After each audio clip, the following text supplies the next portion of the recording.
네, 안녕하십니까. 책임근제보험 네 번째 시간 진행하도록 하겠습니다. 자, 지난 시간에는 제조물 책임법상 책임과 그 다음에 의료과실 책임에 대해서 학습을 하셨는데요. 자, 이번 시간에는 나머지 특수불법행위에 대한 부분 진행을 하고요. 그리고 이제 배상책임보험의 이론 부분 같이 한번 잠깐 진행 같이 보도록 하겠습니다. 자, 그래서 우리 실화책임에 관한 법률이라고 우리나라 법 운영을 하고 있는데요. 자, 실화책임에 관한 법률이라는 것은 실화, 즉 과실로 부를 내서 책임이 있는 경우에 그 과실로 부를 내게 한 그 사람이 책임을 지는 것은 당연한 것인데요. 이때 책임을 어느 정도 감경을 해주자라고 하는 것이 실화책임에 관한 법률을 운영하고 있는 목적입니다. 자, 부를 낸 사람에게 부를 책임을 져야 되는 건 뭐 맞는데 왜 부를 낸 사람에게 책임을 줄여줄 수도 있다라고 하는 법을 만든 이유는 무엇일까요?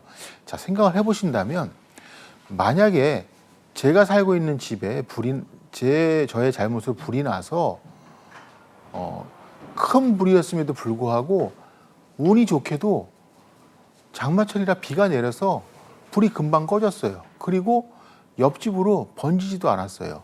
저로서는 정말 천만다행인 것이죠.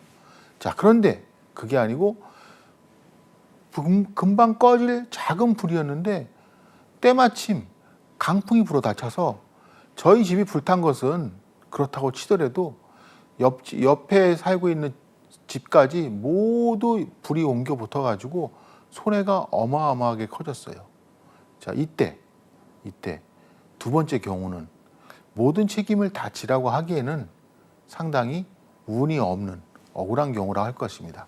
그래서 이렇게 일정한 요건이 되었을 때 누구에게 과실로 화재를 발생하게 한 책임을 져야 하는 배상 의무자에게 어느 정도 책임을 감경할 수 있다라고 하는 법이 바로 실화 책임에 관한 법률입니다.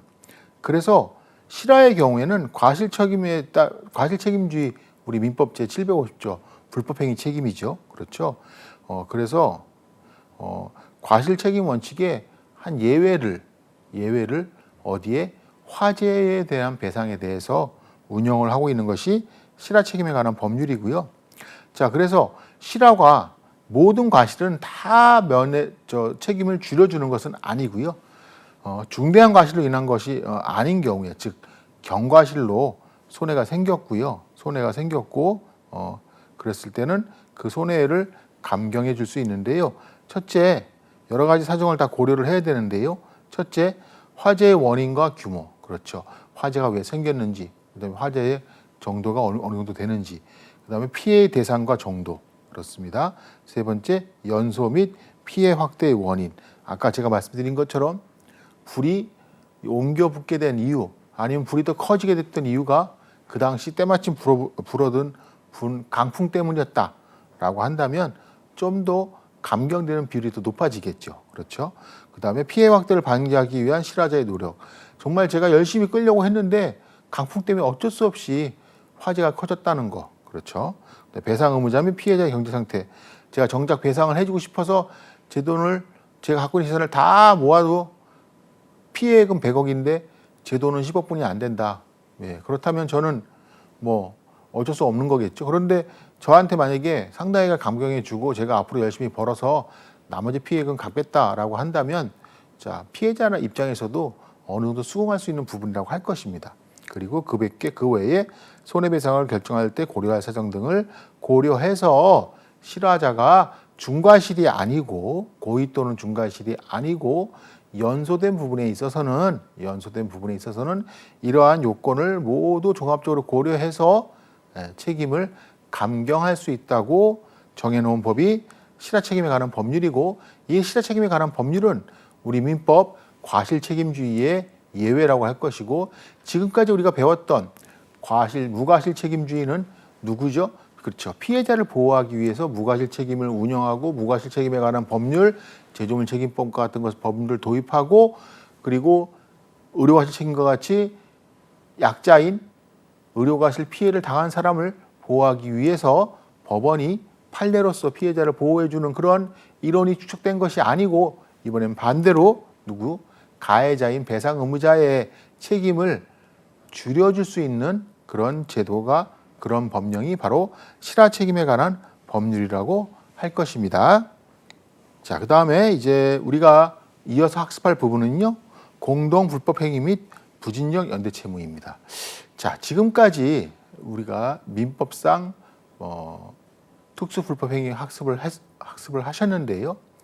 그거 외에 다른 특수 불법행위 유형이 우리 민법에 규정하고 있는데 그것이 바로 공동 불법행위입니다. 자, 공동 불법행위라는 것은 여러 사람이 공동으로 불법행위를 하여 타인에게 손해를 가하는 행위를 공동 불법행위라고 하고요. 이러한 공동 불법행위자는 연대해서 손해배상 책임을 지도록 규정하고 있습니다. 즉, 여러 사람이 피해자에게 손해를 가한 경우에는 그 행위를 공동 불법행위라고 하고 공동 불법행위자는 연대해서 손해배상 책임을 지도록 규정하고 있습니다. 자, 한번 생각해 보겠습니다. 자, 여러 사람이 공동으로 잘못하여 제가 손해를 입었다고 한다면, 자, 불법행위 책임만 있고 공동 불법행위 책임이 민법에 규정되어 있지 않다면 저는 A, B, C라는 가해자가 나에게 피해를 입혔다. 내 피해는 100만 원인데 A의 과실로 30만 원, B의 과실로 30만 원, C의 과실로 40만 원 손해가 생겼으니까 나는 A에게 30만 원, B에게 30만 원, C에게 30만 원을 배상 청구하고 있는 것이다 라는 것을 입증해야 됩니다. 자, 여러분 생각해 보겠습니다. 한 명의 가해자가 있어서 그 가해자의 고의 과실을 입증하는 것도 굉장히 어려운 문제인데요. 2명 이상의 가해자가 있고 그 사람들의 책임 비율이 몇 대 몇인지까지 입증을 한다는 것은 더더욱 가혹하고 곤란한 일입니다. 그렇습니다. 그렇기 때문에 우리 민법에서는 공동 불법행위라고 하여서요, 여러 사람이 공동으로 불법행위를 하여 타인에게 손해를 가했을 때는 이 공동 불법행위자는 연대하여 손해배상 책임을 지도록 규정하고 있는 것입니다. 연대하여 손해배상 책임을 지기 때문에 자신의, 아까 제가 예를 든 것처럼 A는 30만 원, B는 30만 원, C는 30만 원이 아니고 A도 100만 원을 다 배상할 수도 있고요. B도 100만 원을 다 배상할 수도 있고 C도 100만 원을 다 배상할 수 있게 되는 것입니다. 네. 자, 그래서 구체적인 내용은 계속 이어서 같이 한번 보도록 하겠습니다. 자, 그래서 공동 불법행위의 유형은 자, 세 가지 경우가 있는데요. 첫째, 협의의 공동 불법행위. 둘째, 광의의 공동 불법행위 중에서 가해자 불명의 공동 불법행위. 셋째, 불법행위를 교사 또는 방조한 경우. 이 세 가지로 나뉘는데요. 첫째, 협의의 공동 불법행위란 수인이 공동의 불법행위로 타인에게 손해를 가한 경우를 말하는 것이고요. 그래서 각자가 일반 불법행위 요건을 모두 갖추고 있으면 이 수인은 공동 불법행위자가 되는 것입니다. 네. 그래서 이 수인의 공동 불법행위는 반드시 서로 의사를 연락하거나 공모해야 하는 관계에 해당되는 것은 당연히 협의의 공동 불법행위에 해당하지만요. 거기에 범위를 넓혀서 각 행위자의 가해 행위 사이에 관련성, 공동성만 있으면 되는 것입니다. 자, 그래서 객관적인 연관만 있으면 된다고 하는 것이 통솔과 판례인데요. 자, 우리가 흔히 얘기를 들어보면, 자, 지나가던 A 차량과 지나가던 B 차량이 둘 다 과실로 운전 부지로 인해서 인도를 걷고 있던 저애를 충격해서 사고를 야기했다면 이 두 대의 차는 서로 모르는 사이고 우연히 그 사고 장소에서 과실로 저를 치게 되는 그런 사고를 야기한 것뿐이죠. 그렇다고 하더라도 이 사람들은 어떤 연관이 있는 거죠? 객관적인 연관이 있기 때문에 A와 B라는 운전을 한 사람은 저의 기준에서 본다면 공동 불법행위자가 되는 것으로서 그 둘은 저에게 연대하여 배상을 해줘야 되고요. 저는 굳이 A가 잘못한 게 몇 프로, B가 잘못한 게 몇 프로니, 나는 A가 잘못한 게 60%니 A에게 60만 원, B가 잘못한 게 40%이니 B에게 40만 원라고 이렇게 어렵게 청구할 것이 아니고, 자, 종합보험 알고 봤더니 A 차량은 종합보험에 가입돼 있고 B 차량은 보험이 없어요. 그러면 저는 그냥 A 차량에게 100만 원 다 주세요라고 하면 되는 거예요. 그렇죠? 이게 뭐다? 바로 협의의 공동 불법행위라고 할 것입니다. 자, 두 번째, 광의의 공동 불법행위 중 가해자 불명의 공동 불법행위. 자, 가해자 불명의 공동 불법행위라는 것은 누가 손해를 가했는지 알 수 없다는 거죠. 자, 생각을 해보시면 다시 한번, 자, 우리가 일반 불법행위 책임에서 고의 또는 과실을 입증했어요. 그리고 손해와의 인과관계를 입증해야 돼요. 그런데 누구의 행위로 손해가 생겼다는 걸 알 수 없으면 제가 손해를 입증할 수가 없는 그런 상황이 생기죠. 자, 예를 들어보겠습니다. 제가 농부인데 산에 약초를 캐기 위해서 가던 중에 우연히 제가 가던 소리를 멧돼지가 지나가는 소리로 알고 멧돼지 사냥을 하고 있던 A 사냥꾼과 B 사냥꾼이 동시에 총을 쏘았습니다. 그래서 제가 다쳤어요. 자, 그런데 저는 누구 총에 다쳤는지 알 수가 없어요. 그렇다면 저는 A 사냥꾼에게 한테 다쳤는지 B 사냥꾼한테 다쳤는지를 입증해야 되고, 이걸 알 수 없는 것을 입증할 수 있는 방법은 없으면 그러면 A도 책임이 없고 B도 책임이 없다?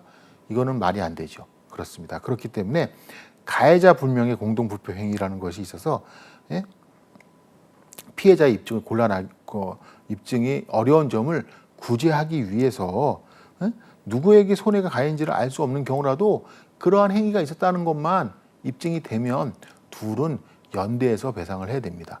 따라서 저는 A 사냥꾼이 됐건 B 사냥꾼이 됐건 A 사냥꾼, B 사냥꾼을 모두 동시가 됐건 제가 원하는 편한 방법을 선택해서 손해배상을 청구할 수 있게 되는 것입니다. 그렇습니다. 그래서 저는 누구의 총에 다쳤는지 그것까지 입증할 필요 없고 그냥 A 사냥꾼과 B 사냥꾼은 총을 쐈다. 그래서 내가 다쳤다. 이것만 입증하면 공동 불법 행위로서 저는 배상 청구를 할 수 있게 되는 것입니다. 자, 그다음에 광의의 공동 불법 행위 중 두 번째는 불법 행위를 교사 또는 방조한 경우입니다. 불법 행위를 교사 또는 방조했다는 것은 그 불법 행위를 시켰거나 그럼 그 불법 행위를 하고 있는 것을 말리지 않고 지켜봤거나 아니면 도와주었거나 하는 것들을 교사 또는 방조라고 하는 것이죠. 그래서 교사 또는 방조한 자도 직접 불법 행위를 한 사람과 같이 공동 불법 행위자로 보게 됩니다. 자, 누구를 때려라 라고 시킨 사람, 그렇죠? 예. 그리고 다른 사람 집에 물건을 훔치러 들어갔고 일행 중에 한 명은 집 밖에서 망을 봤다? 그렇죠. 물건을 직접 훔치지 않았지만 망을 보는 행위, 그런 것들을 방조 행위라고 합니다. 그래서 교사 또는 방조한 경우도 모두 공동 불법 행위로서 연대 책임을 지게 됩니다. 자, 그런데 여기서 연대라는 것이 의미가 어떤 것인가 하는 것은 우리가 학습을 하지는 않았지만 우리 민법 제413조에 보면 수인의 채무자, 그렇죠. 공동 불법 행위자에도 수인의 채무자죠. 그리고 이 수인의 채무자는 각자 이행할 의무가 배상 책임을 채무 전부를 각자 이행할 의무가 있다라고 규정하고 있는데요. 이것을 이제 연대 채무 정식 용어는 아니지만 이제 부진정 연대 채무와 구분하기 위해서 저는 이제 이거를 진정 연대 채무라고 하는데요. 그에 비해서 부진정 연대 채무라는 것은 여러 명의 채무자가 동일한 내용의 채무에 관해서 각각 독립해서 그 의무를 이행하는 것은 연대 채무하고 같습니다. 그렇습니다. 그러니까 즉 연대 채무자가 즉 공동 불법 행위자가 A와 B가 있다면 피해자인 제 입장에서는 A에게 전액을 청구할 수도 있고요. B에게 전액을 청구할 수도 있고 A에게 50%, B에게 50% 청구할 수도 있고 그건 순전히 저의 편리한 대로 결정을 하면 되는 것이거든요. 이런 부분에 있어서는 연대 채무나 부진대 연대 채무가 차이가 없습니다. 그런데 부진대 연대 채무는 연대 채무보다 더 강력해서요. 더 강력해서 어떤 차이점이 있냐면 부진대 연대 채무자는 다른 면제 사유, 즉 연대차무의 면제 사유 중에서 변제를 일으키는 행위, 즉 변제, 대물변제, 공탁, 그리고 상계 이외의 나머지 부분에 있어서는 채무가 면제되지 않습니다. 즉 예를 들어서 연대채무 규정에 있어서는 제가 A라는 연대채무자에게는 나는 돈을 받지 않기로 약속을 했어요.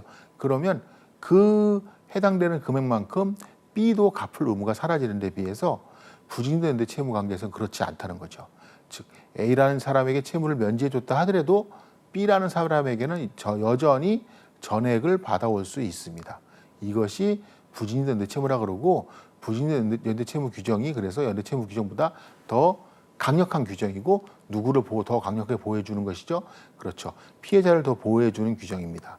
또한 소멸시효 같은 경우에도 A에 대한 소멸시효가 완성이 됐다 하더라도 B의 소멸시효가 완성되지 않았으면 저는 B에게 청구할 수 있습니다. 그렇습니다. 그래서 부진된 연대채무는 민법상 채권편에 있는 연대채무에 비해서 훨씬 강력하다.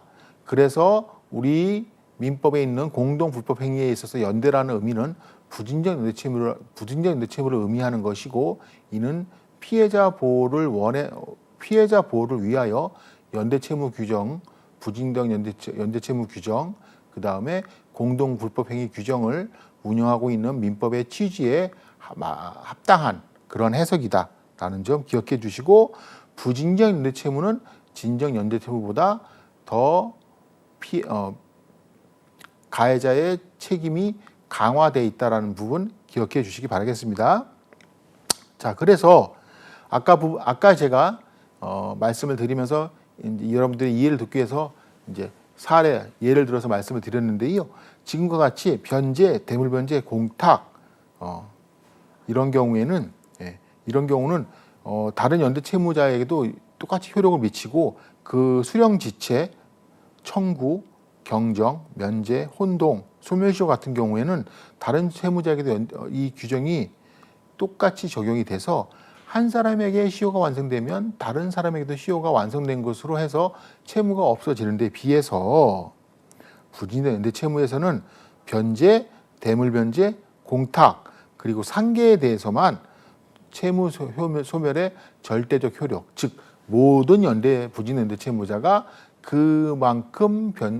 그만큼 손해배상액이 감경되는 효과를 가지게 된다는 것입니다. 즉 A라는 채무자한테 총 채무 100만 원 중에서 50만 원을 받거나, A라는 채무자에게 총 채무 100만 원 중 50만 원에 해당하는 물건을 받거나, 또는 A라는 채무자가 총 채무 100만 원 중 50만 원을 변제하기 위해서 법원에 공탁하거나, 또는 A라는 채무자가 총 채무액 100만 원 중에서 저에게 받아갈 돈 50만 원이 있어서 50만 원을 상계로 처리하거나 하지 않는 이상 부진된 채무자 사이에는 면제가 채무가 소멸되는 효과가 발생하지 않는다는 것입니다. 자, 그래서 부진된 채무 관계가 채권자 또는 피해자를 더 강력하게 보호해주는 수단이라고 할 것이고요. 네, 이 부분 제가 민법의 취지상 그렇게 해석하는 것이 민법을 올바르게 적용하는 취지라고 말씀을 드렸죠. 네. 자, 그렇고 전부급부 의무를 각 채무자들은 전부급부, 제가 말씀드렸지 않습니까? 100만 원의 채무를 A에게 모두 또는 B에게 모두 또는 동시에 모두 아무렇게나 청구해도 아무 문제가 되지 않는다는 거 말씀드렸고요. 네. 자, 그렇다면 이제 이렇게 해서 총 채무 100만 원 중에서 내부 책임 비율이 20%인 A라는 사람이 100만 원을 다 갚았어요. 자, 만약에 이 채무가 분할 채무라면 A는 20만 원만 갚으면 되는 것을 100만 원을 갚았죠. 원래 80만 원 누가 갚아야 되는 거죠? 그렇죠. B라는 사람이 갚았어야 되는 것인데 A가 지금 부진된 채무 규정 때문에 어쩔 수 없이 다 배상을 했습니다. 자, 그렇다면 이때는 A는 다른 부진된 채무자인 B에게 자신의 분담 비율 20%를 초과하는 금액 얼마가 되죠? 그렇죠. 80만 원이 되겠죠. 이 돈을 받아올 수 있고요. 이 받아올 수 있는 권리, 이 권리를 구상권이라고 합니다. 자, 구상권이라는 것은 어떤 지출을 한 사람이 다른 사람에게, 법률상 원인이 있는 다른 사람에게 정산해서 받아오는 것들을 통칭해서 구상권이라고 하는데요. 자, 민법상 부증자 연대 채무자 사이에는 이제 이러한 구상권이 성립이 되고요. 이때 부담 부분이라는 것은 부증자 연대 채무자 과실에 따라서 정해지는 것이고요. 네, 결과적으로 자기의 부담 비율 이상 변제했을 때는 구상권이 발생하게 되는데, 자, 아까 예를 들은 것을 거꾸로 말씀드려서 이번엔 A의 책임 비율이 80%고요. B의 책임 비율이 20%인데 저는 A에게 청구해서 손해 100만 원을 다 받았어요. 이때는 그렇다면 A는 B에게 20만 원에 해당되는 것을 구상권을 행사할 수 있겠죠. 그렇죠? 자, 이번엔 다른 예로서 A의 책임 비율이 80%인데 저는 A한테 50만 원을 받아왔어요. 이때 그렇다면 A는 B에게 구상권을 행사할 수 있을까요? 네, 행사할 수 없습니다. 왜 그렇죠? 자신의 분담 비율이 몇 프로죠? 80%고 금액으로 환산하면 80만 원이 될 것이고, 여전히 자신은 30만 원을 더 배상해야 될 의무가 있는 사람인데 아직 50만 원이니까 30만 원에 미치지 못한 50만 원에 미치지 못하는 80만 원에 미치지 못하는 50만 원을 배상했으니까 여전히 30만 원을 더 배상해 줘야 될 사람이거든요. 그러니까 이때는 자기 내부 분담 비율을 초과하지 않았기 때문에 구상권이 성립하지 않습니다. 자, 그래서 구상권이 성립하기 위해서는 본인의 내부 분담 비율, 책임 비율 이상을 배상해 줘야 되고, 그렇다고 뭐 전액을 다 배상해 줄 필요는 없습니다. 즉, 자, 내 책임 비율이 20%인데 제가 50만 원을 배상했다고 한다면 30만 원에 대해서는 구상권을 행사할 수 있는 것이죠. 네. 자, 그런데 이제 우리가 좀 비상식적인 제가 얘기를 하나 좀 말씀을 좀 드려야 되는데, 자, 구상권의 책임 비율이라는 것이, 자, 우리가 어떤 책임을 배웠냐면 과실 책임주의 말고 무과실 책임주의를 배우면서 과실이라는 귀책 사유가 없어도 법률상 책임을 지는 경우가 있다라고 말씀을 드렸죠. 즉, 과실은 다른 사람한테 있는데 나는 무과실 책임주의 법리에 따라서 책임을 지는 경우도 둘 간의 관계는 부증자 연대 채무 관계예요. 자, 예를 들어보면요. 호텔에서 화재가 생기는데 정신 이상자가 방화를 해서 화재가 생긴 것이고, 그 호텔의 소유주인 이 호텔이라는 공작물의 점유자나 소유자는 호텔이란 공작물이 결함도 없고 다른 그 외에 과실점도 없다고 한다 하더라도 어떤 책임이 있다 그랬죠? 그렇죠. 숙박계약에 따른 안전배려 의무 위반이라는 채무불이행 책임이 있기 때문에 책임을 져야 된다고 했지 않습니까? 자, 이때 그렇다면 호텔의 운영자와 고의로 방화를 한 그 방화자는 어떻게 해요?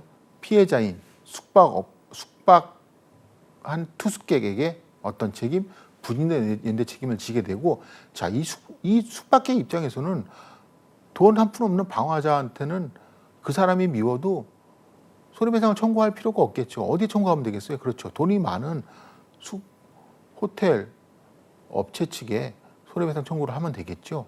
이때 호텔은 저에게 전액을 배상해주고 나서 당연히 그 방화자에게 구상권을 행사할 것인데요. 이때 구상 비율은 다른 특별한 사정이 없는 한 당연히 우리가 상식적으로도 100%라는 것을 알 수 있습니다. 그렇죠? 예. 그러니까 부증자 연대 채무 관계는 내부 분담 비율이 무과실 책임을 취할 때는 0%가 될 수도 있는 거예요. 그래서 즉 손해 100만 원을 내가 다 물어줬어요. 근데 내부적으로는 저에게 책임이 0%래요. 그렇죠. 이런 경우도 있을 수 있다는 거죠. 예. 그러니까 이런 부분에 대한 부분은 부증자 연대 채무 관계에서 내부 분담 비율이 무과실 책임주의의 법리에 따라서 배상 의무가 있는 경우에는 0%가 될 수도 있다는 점 기억해 두시기 바라겠습니다. 자, 그래서 지금까지 우리 배상 책임 보험에서 가장 이제 첫 번째인 법률상 책임, 네, 법률상 책임 중에서 해당되는 부분들 각 학습을 했고요. 기본적으로 불법행위 책임부터 시작해서 민법상 무과실 책임, 불법행위, 그리고 제조물 책임법상 책임, 의료과실 책임, 그리고 민법상 공동불법행위, 그리고 부증자 연대 채무 책임 규정에 관해서 이론적인 부분을 학습을 했습니다. 자, 지금부터는 책임보험의 이론, 책임보험 총설 부분을 학습을 하도록 하겠는데요. 자, 우리가 책임근제보험이라는 것을 지금 학습함에 있어서 지금 저희가 어디까지 온 것이냐면 책임근제보험이라는 것은 책임보험과 근제보험으로 파트를 나누고요. 그리고 그 선행되는 파트로서 법률상 책임, 그 선행되는 두 번째 파트로서 책임보험 이론, 그리고 손해액을 계산하는 손해론까지 해서 크게 5가지 파트로 규정이 나눌 수 있는데요.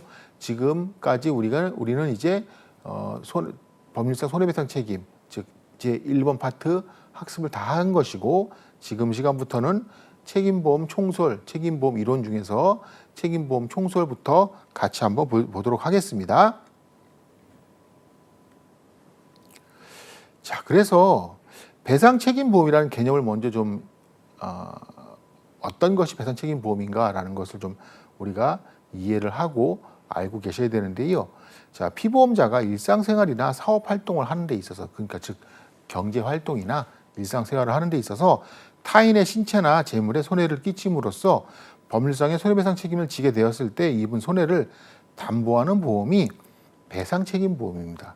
자, 그러니까 피보험자가 부담하는 법률상 손해배상 책임을 피보험자 대신에 또는 피보험자를 위하여 보상해주는 보험이 뭐다? 배상책임보험이라는 것이죠.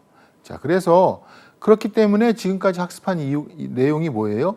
법률상의 손해배상 책임이 무엇인가라는 것을 학습을 선행해서 할 수밖에 없는 것입니다. 즉, 피보험자가 한 행동으로 타인에게 신체나 재산상의 재물상의 손해가 생겼는데 이 손해가 과연 피보험자에게 책임이 있는 것인가라는 부분을 먼저 판정해야 되기 때문에 법률상 손해배상 책임이 있어야만 되는 것이죠. 그래야 그거로 인해서 생긴 손해를 어디서 배상책임보험에서 대신해서 보상해 주던가 아니면 피보험자가 배상을 했을 경우에 피보험자를 위하여 보상을 해 주던가 하는 것이 바로 배상책임보험이다라는 것입니다.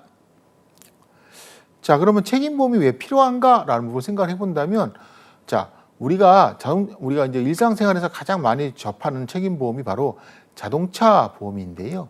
흔히 이제 우리 책임보험만 들었어라는 얘기 많이 하는데, 거기서 말하는 책임보험이라는 것이 바로 배상책임보험이고요. 종합보험 들었어 할 때 그 종합보험이라는 것은 무한으로 보상해 준다는 의미에서 그냥 종합보험이라는 이름을 졌지만 그 보험도 역시 마찬가지로 배상책임보험이에요. 즉, 자동차 사고로 생긴 피보험자가 부담하는 법률상 손해배상을 자동차 보험사가 누구에게 피해자에게 직접 보상해 줄 수도 있고요. 또는 가해자인 피보험자가 먼저 배상을 했을 때는 피보험자에게 보상해 줄 수도 있고요. 이러한 보험을 뭐다? 바로 배상책임보험이라고 합니다. 자, 그렇다면 우린 자동차 보험을 왜 가입하죠? 그렇죠.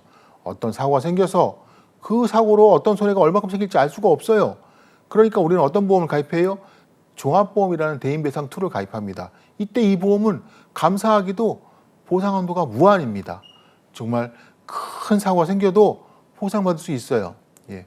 제가 보험사 이제 실무 담당을 할 때, 제가 법무팀에서 근무할 때 제가 한 번에 최고액으로 지급했던 금액이 19억 2천이었습니다. 19억 2천을 수표 한 장으로 지급했던 기억이 납니다. 자, 19억 2천만 원짜리 손해를 만약에 자동차 보험이 없었다면 그 가해자는 평생 갚아도 아마 갚지 못할 큰 돈일 것 같습니다. 지금 제 기억에 한 20년 전 19억 2천만 원이니까 지금 뭐 시세로 한다면 지금 경제 수준으로 본다면 한 20몇 억이 되는 큰 돈이겠죠. 자, 그 돈을 보험사가 두말 없이 지급한 이유는 무엇이죠? 그렇죠. 보험료를 내고 연간 보험료 한 300만 원 내고 19억 2천만 원어치 보험금을 처리를 받으신 거죠. 그렇습니다. 그래서 배상책임보험이 필요한 이유는 바로 피보험자의 자의수단, 즉 사고를 낸 피보험자를 보호하기 위한 수단이 바로 배상책임보험이라는 것입니다. 네.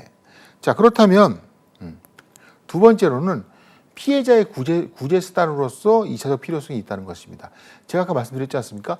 19억 2천만 원이라는 돈을 가해자인 저 입장에서는 너무너무 감사하게 됐습니다. 그렇죠. 무한 배상이 가능한 종합보험에 가입한 덕분에 제가 비록 큰 사고를 내서 피해자에게 어마어마한 손해가 발생했지만 감사하게도 종합보험에 가입했기 때문에 피해자에게 19억 2천만 원이라는 돈을 보상해 줄 수 있게 됐습니다. 자, 그렇다면 이번엔 피해자 입장에서 본다면 제가 만약 종합보험 가입하지 않았다면 어떻게 됐을까요? 19억 2천만 원이라는 돈은 보험사에서 나오지 않죠. 근데 그럼 제 돈으로 나머지는 제 돈으로 19억 2천만 원이라는 돈을 제 돈으로 물어줘야 되는데 제가 19억 2천만 원이 없으니 나는 모르겠소 라고 해버린다면 피해자는 어떡합니까? 제가 돈이 있을 때까지 갚을 때까지 기다리는 거 외엔 다른 방법이 없습니다. 예. 흔히 이제 우리가 뭐 요즘 용어로 뭐 먹튀라고 하지 않습니까?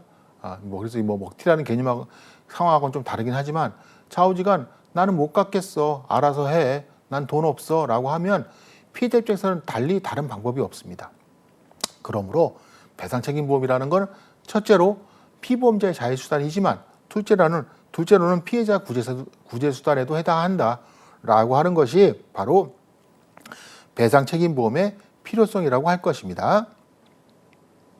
네, 그래서 이러한 배상책임보험의 효과는 이제 배상책임보험 계열 체결을 했다면 보험자는 손해배상금 또는 보험금을 지급할 의무가 있습니다. 즉, 그래서 보험자는 피보험자가 피해자에게 배상을 했을 경우에는 피보험자에게 보험금을 지급하고요. 피해자가 보험사를 상대로 직접 청구권을 행사해서 피보험자에게 지급할 보험금을 나에게 손해배상금으로 지급해달라고 요청하는 경우에는 피해자에게 손해배상금을 지급할 의무가 발생하게 됩니다. 자, 그 다음에 두 번째로 이러한 손해배상금이나 보험금을 지급할 의무에 더해서 비용을 부담해서 피보험자에게 비용을 지급할 의무가 있습니다. 자, 제가 지금 뭐라고 그랬죠? 자, 손해배상금은 피해자에게, 보험금은 피보험자에게, 그리고 비용은 피보험자에게 지급한다고 그랬습니다. 그래서 피보험자가 지출한 비용은 비용 손해로서 비용 항목으로 피보험자에게 지급을 하게 되는 것입니다. 그래서 이러한 비용의 종류는 다음과 같은 것이 있는데요. 첫째, 손해방지 비용. 즉, 손해방지 또는 경감을 위하여 지출한 필요 또는 유익한 비용은 손해방지 비용이라고 하여서 보험사가 지급하도록 되어 있고요. 자, 권리보존 비용. 제3자로부터 손해배상을 받을 수 있는 권리를 지키거나 행사하기 위하여 지출한 필요 또는 유익한 비용을 권리보존 비용이라고 합니다. 자, 우리가 부진연재 채무 관계 배우면서 구상권 얘기 말씀을 드렸는데요. 자, 제 책임 비율이 20%인데 제가 보험을 가입한 덕분에 제가 가입한 배상 책임 보험사에서 100만 원을 모두 지급해 줬어요. 자, 그랬을 때 무일푼인 B가 아니면 유일한 재산인 아파트가 있는 B가 이 아파트를 팔고 도망가면 안 되겠죠. 그럴 때 미리 그 아파트를 팔지 못하게끔 조치를 취하는 것을 권리보존 행위라고 하고요. 거기에 소요되는 비용이 바로 권리보존 비용입니다. 그래서 뭐 우리가 흔히 잘 아는 무슨 뭐 가압류를 한다든지, 아니면은 물건을 뭐 임치를 해놓는다든지 이런 것들에 들어가는 비용이 권리보존 비용이고요. 그다음 세 번째로 소송 비용. 보험증권상 보상한도 내에서 지급하도록 되어 있습니다.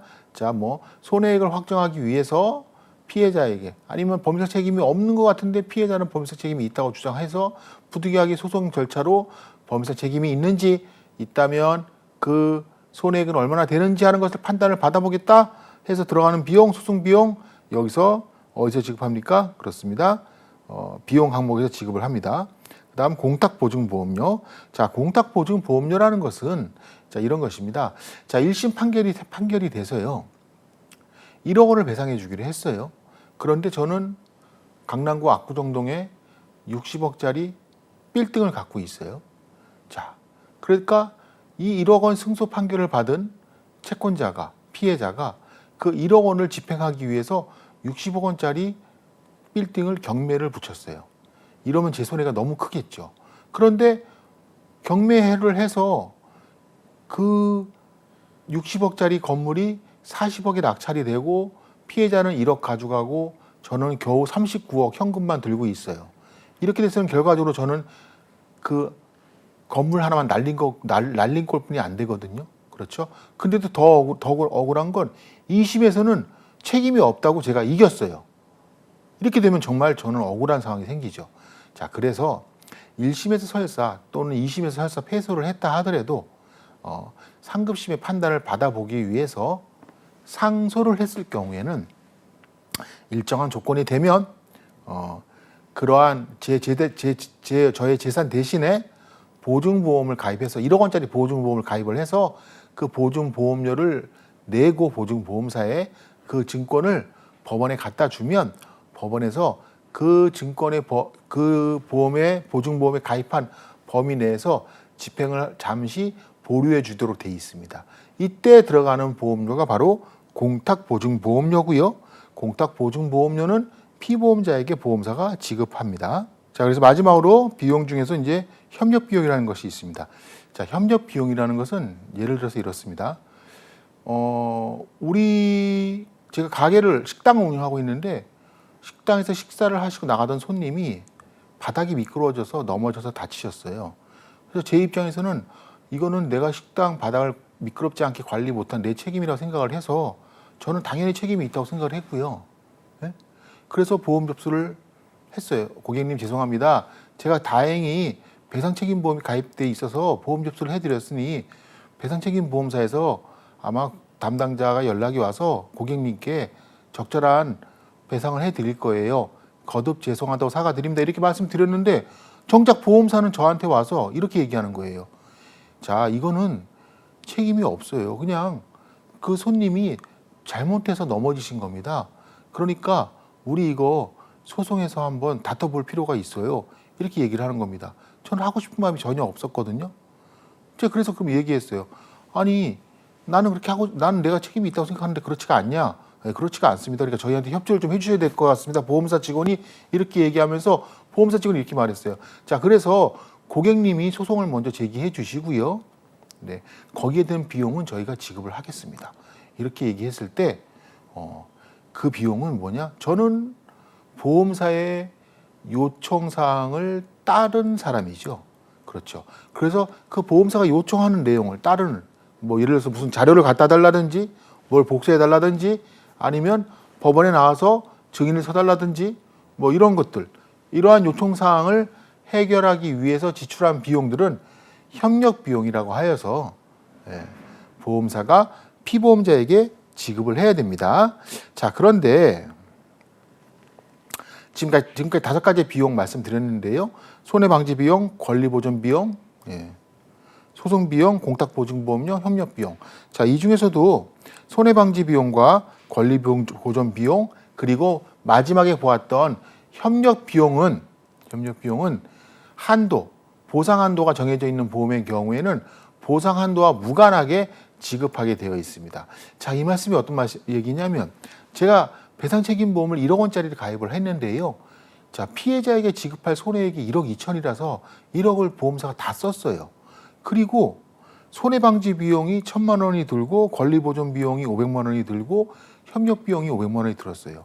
자, 2,000만 원이라는 이 돈을 어떻게 할 것이냐? 이 돈은 1억 원을 다 썼어도 보험사가 따로 지급합니다.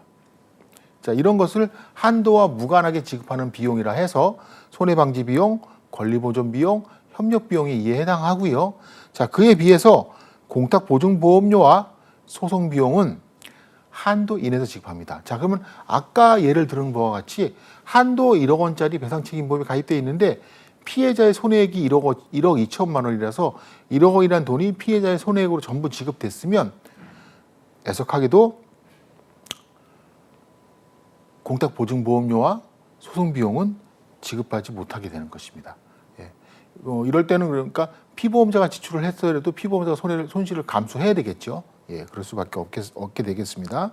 자, 그래서 중요한 것은 손해방지 비용, 권리보존 비용, 그 다음에 협력 비용은 한도와 무관한 비용이라는 거 알고 계시고요.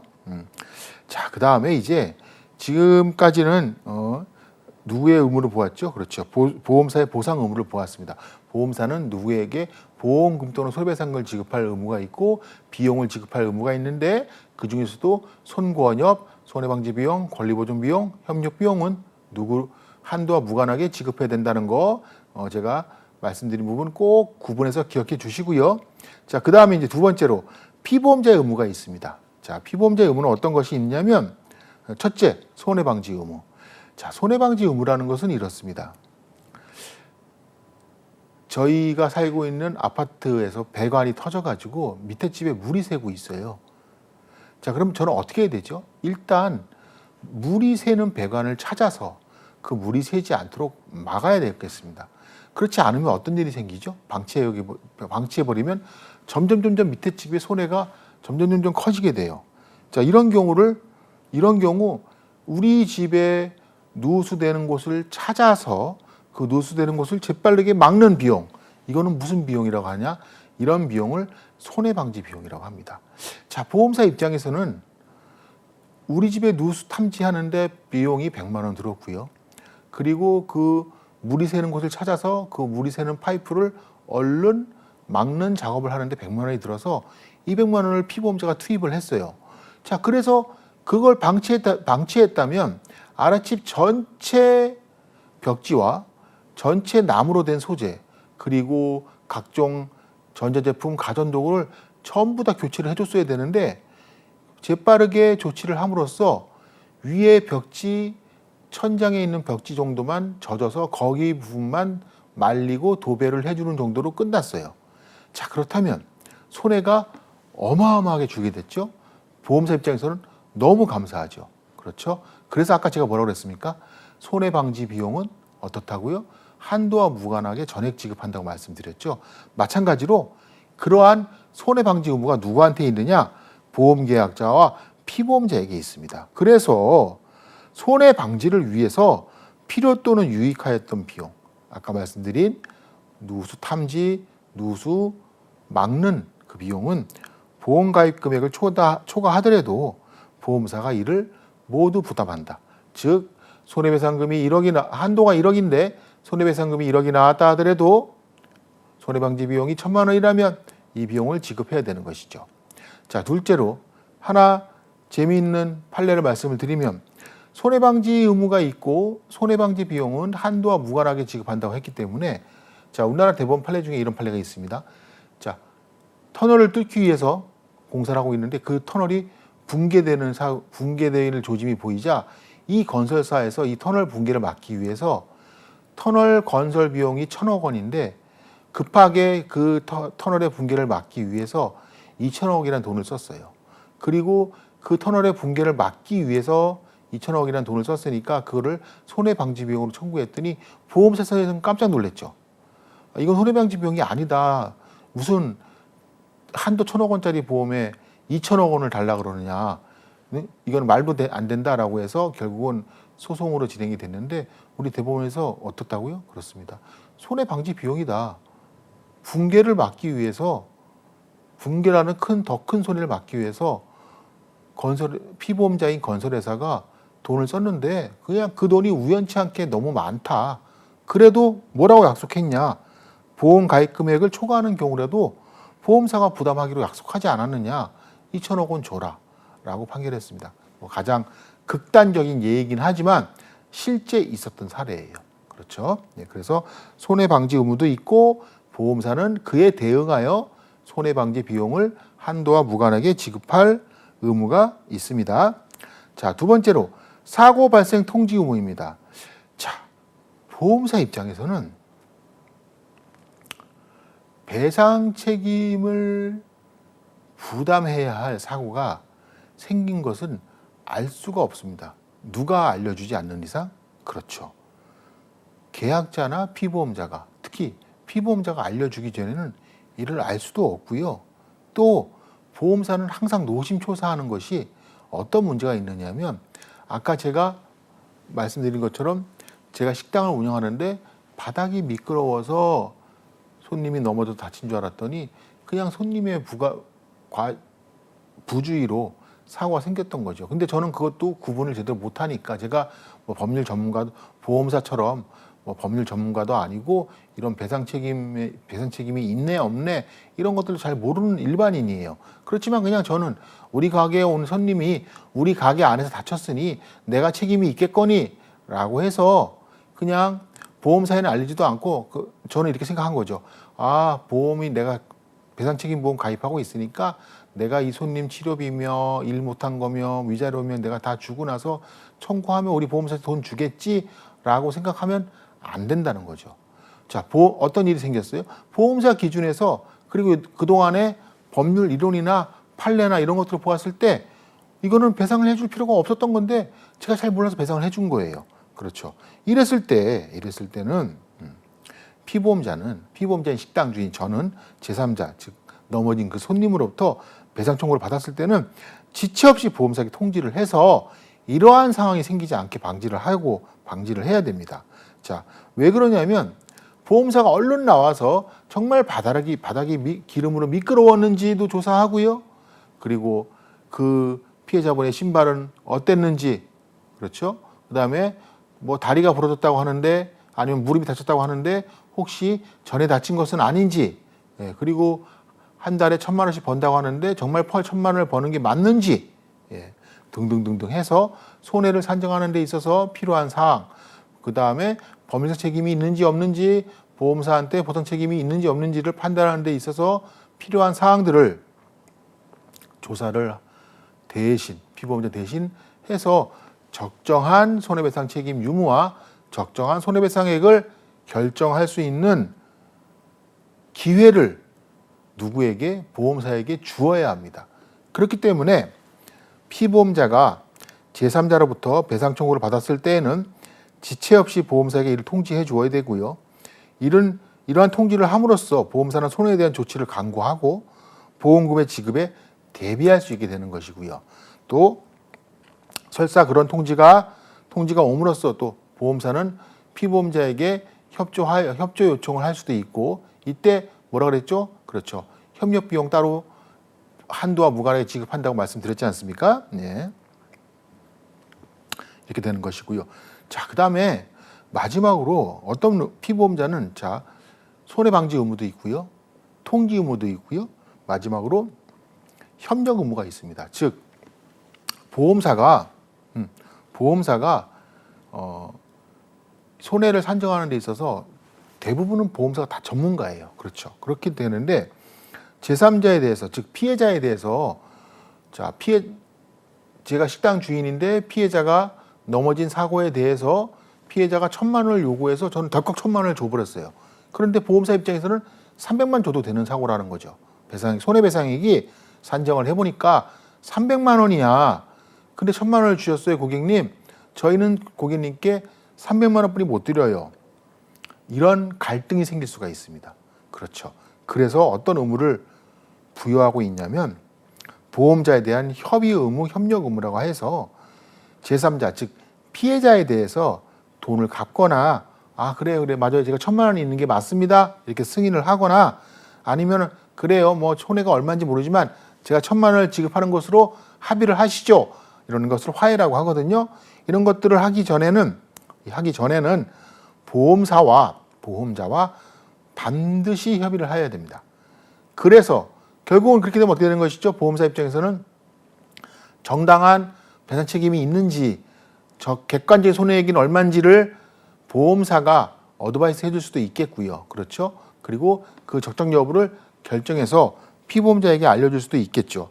이렇게 함으로써 과도한 집행, 즉 지급되지 않아도 될 돈을 지급하거나 아니면 지급되지 않아도 될 배상 책임 없는 사고에 대해서 피보험자가 엉뚱한 짓을 하지 않게끔, 그렇게 막을 수 있게끔 하는 그러한 의무를 무엇이다? 보험자에 대한 협력 의무, 협의 의무라고 합니다. 네, 그래서 지금까지 손해배상 책임 이론과 특수불법 행위, 그리고 보험계약 총설 이론 중에서 보험계약 총설, 보험자의 의무와 피보험자, 계약자의 의무 등에 대해서 학습을 했는데요. 자, 이제 다음 시간부터는 나머지 배상책임보험 이론과 각 배상책임보험 담보별 상품에 대해서 각각 학습을 진행하도록 하겠고요. 자, 네 번째 강의 시간 이렇게 해서 마치도록 하겠습니다. 수고하셨습니다.